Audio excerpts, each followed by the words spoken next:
which I feel like we really haven't gotten that treatment because I've seen a handful of players not come to the Chiefs. Not saying it's because of Veach or Mahomes' fault, but I feel like we haven't really gotten that treatment as we all perceived it to be. Well, I think we did to a degree because there was players that could have gotten more money other places, and they decided to come here. There was players that got offered more money to play for their current team and traded to us, or they got offered the same amount of money to stay where they were at and they decided to come here. But in the same aspect, we're not playing to our ability right now, so that detours players to some degree. And then of course they go backwards and they say, well, if you want me to come play for you guys, then we want the bigger checks. But that has nothing to do with Mahomes' contract because, to be honest with you, he's not being paid that much right now. So it's not a matter of that. I think the highest paid player this year on our team is Frank Clark, if I'm not mistaken. I think he's got the bigger chunk of the money this year. So it's not a matter, and I don't even know if it's so much, with Spags, I think he just needs an attitude adjustment, or I guess I don't even know if it's an attitude more than it is I think he needs to come into the 21st century and realize that it doesn't matter where you're at on the depth chart. If you can play, you can play. And if he can do that and utilize the players that he has, which he has some phenomenal players on that team that just sit, like a Juan Thornhill that sat for 3-4 straight weeks, 5 straight weeks, over petty bullshit, then things will change. But there is some personnel issues that need to be worked out, and I think this is finally coming to a head. I don't know if I'm not going to say it's all Spags because it's not. It's a team effort. It's everyone. It's everyone's fault at this point. It is. But as far as the coaching staff is concerned, it's not all Spags. There's a couple other coaches involved in that within that defensive side that have been an issue. And I'm probably overstepping my bounds, but I'll leave it at that. So yes, they can turn it around, and yes, they can, you never know. I mean, they could turn things around and win 7 straight games. You just don't know with this team.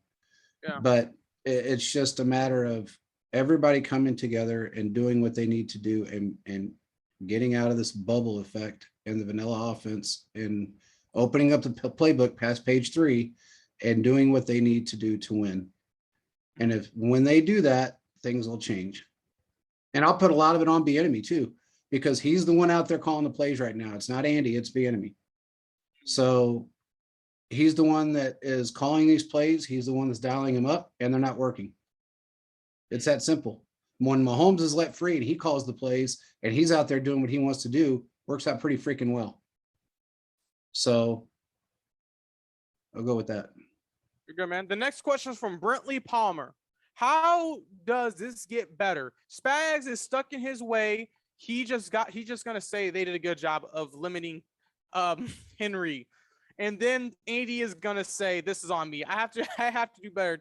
Times yours. It's a terrible rendition of Groundhog Day. I'm sorry.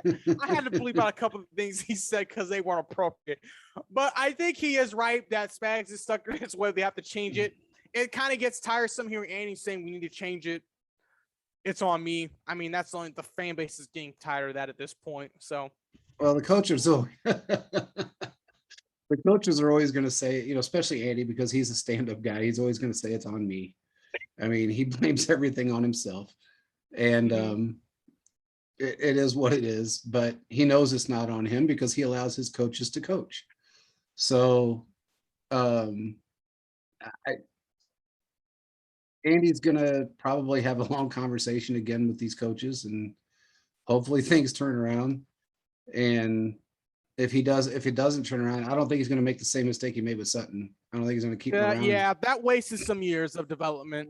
It did, and you can't waste that now with a Mahomes. You can't waste careers because you had Alex Smith at 33 years old. You can't have a 26-year-old phenom waste his career because of a Bob Sutton and a defense that just doesn't want to help, or whatever the case may be, or even an Eric Bieniemy that can't turn the page in a playbook, or think outside the box or whatever the case may be.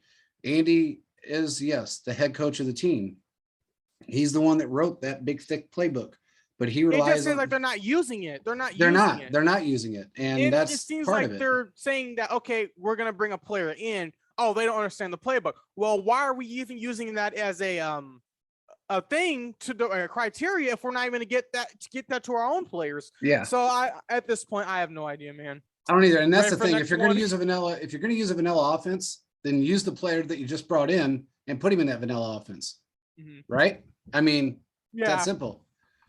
So The next one is from K Mullins 38632. Explain what happened. How do you as a player account for this? What's the next step? How does the team recover from this embarrassment lack of effort?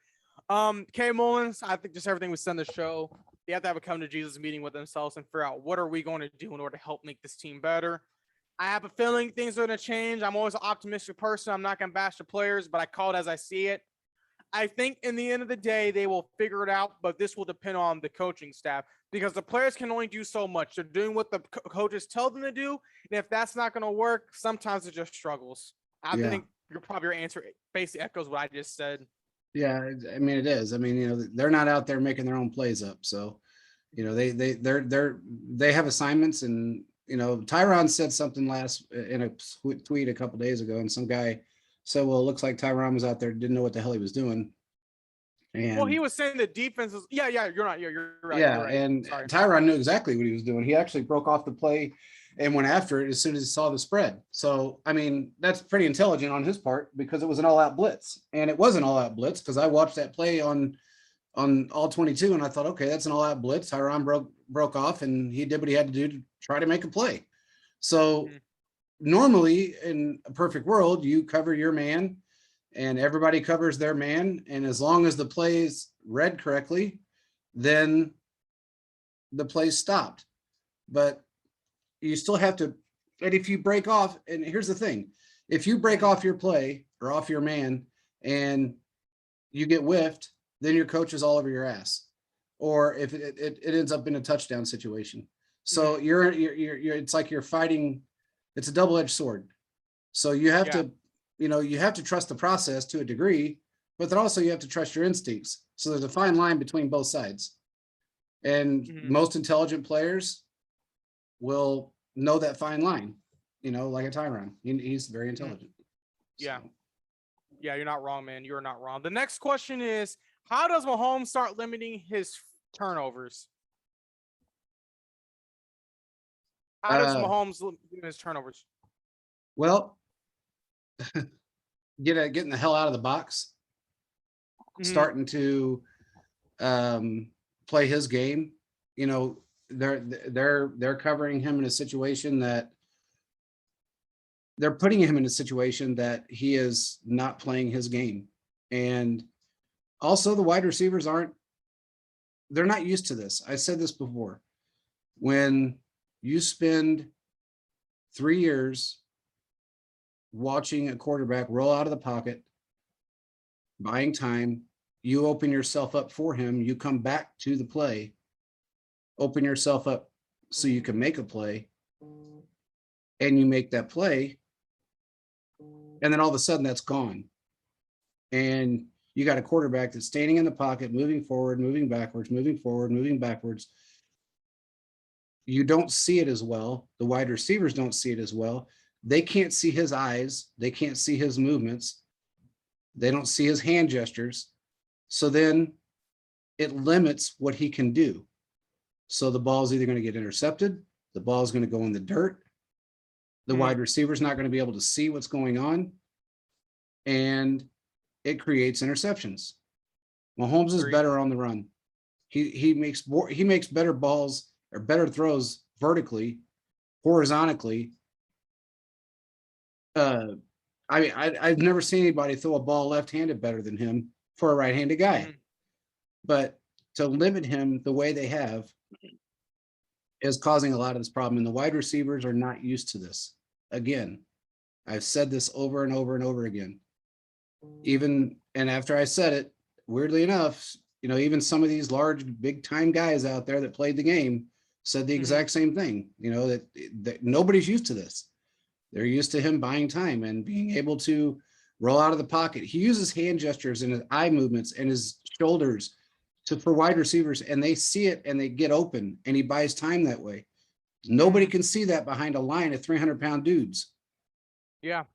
So, and he doesn't have the time frame to be able to get the ball out. So yeah, and today was a great example. He stayed in the pocket a half a second too long and almost got killed. This has got to stop. It's that simple. He I rolls to agree. the right. That's what he does. That's his go-to move for the most part.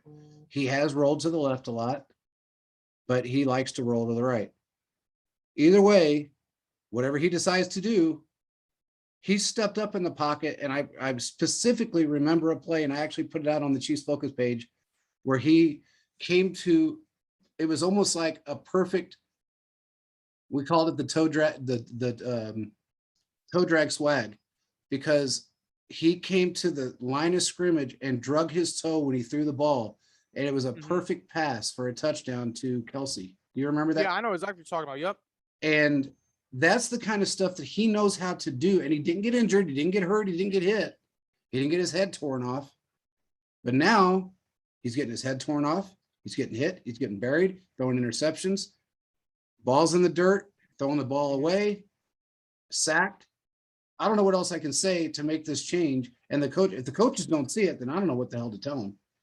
I mean, one coach in particular, I'll put it that Yeah, way. I agree with what you're saying, man. It's just frustrating. At this point, it's very frustrating to see.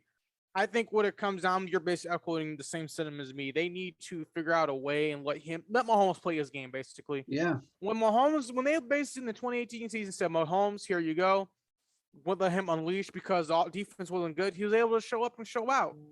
Um, there's gonna be a question later, people asking, well, has Mahomes been figured out? No, he's being limited. And I think that's more of the issue because we've seen exactly. him make spectacular plays. He's being limited. No one has figured him out. Okay, you can put two safeties over the top. But the issue is that they're not adjusting that until the third quarter on the third drive Yeah, when they're already down by 3 touchdowns. You need to adjust that after like maybe the first quarter or maybe earlier. yeah, So yeah, I think when it comes down to it, what can we do? yeah. So the next question, a couple of these are just repeats. Um, what should we do with Orlando Brown moving forward? I think this is just a bad game. Let's just give it time. I think he can still do his thing and help us become a better team and push through. But I think let's just give it time. We traded for him for a reason. There's going to be bad games. That's all I'm going to really say. Yeah, yeah, I agree. And there's one guy that's been in the waiting, and he's healthy, and he said he would come back at any point, and he plays on the opposite side. But there's a Mitchell Schwartz out there that's ready to come back and play at any point. So if we need him, he'll come back for very minimal money to come back and play for us if we need him You back. think he's going So to help? I think he Because we would, because saw what he did when he had a security blanket. He struggled. yeah, well, I think he might be a little LDT. bit. I think he could help. I think he could help a Okay. little bit. Oh, I Um, believe you. I think he knows the system, and I think he's had that time off and he's healthy. Although the difference is he's lost weight, and looking at him, he's That's lost a lot of weight. So I Yeah, don't you know if can that's tell he hasn't gonna been bulking up that much. exactly. So I don't know if that'd be helpful, but he did say that he wouldn't play for anybody else but the Chiefs. So Oh yeah. that, which is cool. But anyway, I think Orlando's going to be fine. Remember, this is his first year in this system, and he just had a bad game for the most part. This is a top 5 offensive line, so Mhm. it's ranked top 5 in the league. It was prior to this week. So I'm not complaining Yep. about the offensive line. Mhm. I think it was just a bad day. I mean, and the fact I again, agree. Mahomes is standing there. So he just had a bad day. Mahomes had a bad day. It is what it is. He had a rough day. I mean, he got hit. He fumbled. He lost that ball, and he lost it right when he was tucking it. And the guy it was perfect. It was actually a perfect hit. I mean, he hit him and he wrapped him with one arm and took the ball out with the other right when Mahomes was tucking the ball in. So that was Mhm. perfect technique on the defender side. I'm not going to take that away from him because it was. It just is what it Mhm. is. So Yep. anyway, You're not wrong, man. The next question is, why did the Chiefs pick up Gordon just not to use him? Instead, continue to throw to guys like Robinson or Hardman. if we're being honest, Hardman is more the future. I don't think Robinson's going to be here next year. No. And I agree with you.